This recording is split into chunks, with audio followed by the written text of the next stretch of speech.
শুভ সকাল বন্ধুরা, আজ হলো 9 জানুয়ারি শুক্রবার। আজকের সমগ্র আসাম তথা বরাক উপত্যকার বিশেষ বিশেষ খবরগুলি হলো: উচ্ছেদিত ব্যক্তিদের নাম ভোটার তালিকায় থাকবে না, জানালেন মুখ্যমন্ত্রী ডক্টর হিমন্ত বিশ্ব শর্মা। সরকারি জমি দখলমুক্ত করতে যাদের বাড়িঘর গুড়িয়ে দেওয়া হচ্ছে তাদের নাম সেই এলাকার ভোটার তালিকায় থাকবে না। উচ্ছেদের শিকার মানুষরা যেখান থেকে এসেছিলেন ফিরে গেলে সেই এলাকার ভোটার তালিকায় তাদের নাম অন্তর্ভুক্ত হবে। মঙ্গলবার জোরহাটে দাঁড়িয়ে সাংবাদিকদের এ কথা জানালেন মুখ্যমন্ত্রী ডক্টর হিমন্ত বিশ্ব শর্মা। তিনি বলেন, উরিয়ামঘাটে ভোটার তালিকা থেকে 11,000 মানুষের নাম বাদ পড়বে। যাদের নাম বাদ পড়বে তারা সবাই উচ্ছেদের শিকার। উচ্ছেদের পর সংশ্লিষ্টদের বাড়িঘর বলতে কিছুই নেই, ফলে ঠিকানা যখন নেই তখন সেই এলাকার ভোটার তালিকা থেকে নাম বাদ পড়বে। জমি দখলমুক্ত করতে বিভিন্ন এলাকায় যাদের বাড়িঘর গুড়িয়ে দেওয়া হচ্ছে সেই এলাকার ভোটার তালিকা থেকে তাদের নাম বাদ যাবে, কিন্তু এর অর্থ এটা নয় উচ্ছেদের শিকার মানুষদের অন্য কোনো কেন্দ্রের ভোটার তালিকায় নাম অন্তর্ভুক্ত হবে না। উচ্ছেদের শিকার মানুষরা যে এলাকা থেকে এসেছিলেন ফিরে গেলে সেই এলাকার ভোটার তালিকায় তাদের নাম অন্তর্ভুক্ত হবে। এদের মধ্যে কেউ যদি পশ্চিমবঙ্গ বা কেরালা যান তাহলে সেই রাজ্যের ভোটার তালিকায় তাদের নাম উঠবে। যদি কেউ বাংলাদেশে চলে গিয়ে থাকেন তাহলে তার নাম অন্তর্ভুক্ত হবে না ভোটার তালিকায়। তবে উচ্ছেদের পর যদি কেউ একই এলাকায় 6 মাসের বেশি সময় ধরে ঘর ভাড়া করে থাকেন তাহলে সেই এলাকার ভোটার তালিকায় তার নাম অন্তর্ভুক্ত হবে। পরবর্তী খবরটি হলো, গ্রাহকের অর্থ ছয় করে হিসেব বহির্ভূতভাবে সুদের কারবার, শিলচরে ধৃত ব্যাংকের ম্যানেজার।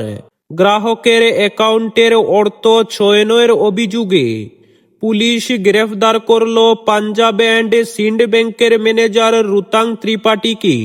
জানা গেছে, শহরের প্রেমতলা এলাকায় থাকা ব্যাংকের শাখার ম্যানেজার ত্রিপাঠীকে মাস কয়েক আগে বিভিন্ন অভিযোগে সাসপেন্ড করেছেন ঊর্ধ্বতন কর্তৃপক্ষ। সাসপেন্ড হলেও তিনি ছিলেন শহরের নরসিংহটুলা এলাকার বহুতল ভবনের এক ফ্ল্যাটে। মঙ্গলবার রাতে ওই ফ্ল্যাট থেকে পুলিশ তাকে গ্রেফতার করে। পুলিশের এক সূত্র জানান, ত্রিপাঠী এক ঠিকাদারের অ্যাকাউন্ট থেকে প্রায় 50 লক্ষ টাকা ছয় করেছেন বলে অভিযোগ। আসলে ম্যানেজার হিসাবে ত্রিপাঠী গ্রাহকদের অ্যাকাউন্ট থেকে টাকা সরিয়ে ব্যাংকের হিসাব বহির্ভূতভাবে অনেককে বেসরকারিভাবে লোন দিয়ে মোটা অঙ্কের সুদ গুনছিলেন। এভাবে সুদের মোটা অঙ্কের অর্থ হাতে আসার পর তা থেকে ব্যাংকের হিসাব গ্রাহকদের অ্যাকাউন্টের হিসাবে মিলিয়ে বাকিটা পকেটে রাখেন। তবে তিনি হিসাবে মিলানোর আগে ওই ঠিকাদার গ্রাহক একদিন টাকা উঠাতে গিয়ে দেখেন তার অ্যাকাউন্টে প্রায় 50 লক্ষ টাকা কম। এ নিয়ে ঠিকাদার অভিযোগ করার পর তদন্তে বেরিয়ে আসে ত্রিপাঠী ব্যাংকের হিসাব বহির্ভূত সুদের কারবারের কাহিনী। মঙ্গলবার রাতে পুলিশ তাকে গ্রেফতারের পর বুধবার আদালতে পেশ করে। আদালতের নির্দেশে তাকে জিজ্ঞাসাবাদ করে 2 দিনের জন্য নিয়ে যাওয়া হয় পুলিশি রিমান্ডে। ব্যাংকের হিসাব বহির্ভূত এই বেসরকারি সুদের কারবারে ত্রিপাঠীর সঙ্গে আরও অনেক জড়িত রয়েছেন বলে মনে হচ্ছে। এসব তথ্য বের করার জন্য বর্তমানে তাকে জিজ্ঞাসাবাদ চালানো হচ্ছে। পরবর্তী খবরটি হলো, পাথরের আঘাতে পত্নীকে হত্যা করে হেফাজতে স্বামী। প্রথমে লাথি ও ঘুষি, এরপর বড় একটি পাথর হাতে নিয়ে ঊর্ধ্বপরি আঘাত। স্বামীর হাতে এভাবে আক্রান্ত হয়ে মৃত্যু ঘটল মহিলার। ঘটনা দুয়ারবন্দ থানা এলাকার প্রথম খণ্ডের রুমা গৌড় নামের ওই মহিলাকে হত্যার অভিযোগে পুলিশ ঘাতক স্বামী জয়দনকে গ্রেফতার করেছে।